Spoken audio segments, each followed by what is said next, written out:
ಅಕ್ಕ, ಯಜಮಾನಿ ಅವರು ಅಡ್ಗೆ ಮಾಡೋ ಅದ್ಭುತ ಸುವಾಸನೆ ಬರ್ತಾ ಇದೆ. ಕಚೋಡಿ ಮಾಡ್ತಾ ಇರ್ಬೇಕನ್ಸುತ್ತೆ. ಇವತ್ತು ಕಚೋಡಿನ ತುಂಬಾ ಚೆನ್ನಾಗಿ ತಿನ್ಬೋದು. ನಾನೇನ್ ಅನ್ಕೋತಿದ್ದೀನಂದ್ರೆ ಬೇಗ ಸ್ವಲ್ಪ ದುಡ್ಡು ಕೂಡಾಕ್ಬೇಕಂತ. ಆಮೇಲೆ ನಮ್ಮ ಗುಡ್ಸಲ್ ನಾವೇ ಕಟ್ಕೋಬಹುದು.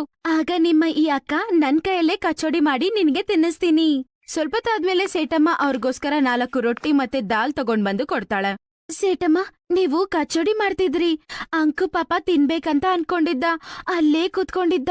ಬಾಯ್ ಮುಚ್ಚು, ಇದು ಧನವಂತರು ತಿನ್ನೋದು, ನಿಮ್ಮಂತ ಜನರು ತಿನ್ನೋದಲ್ಲ.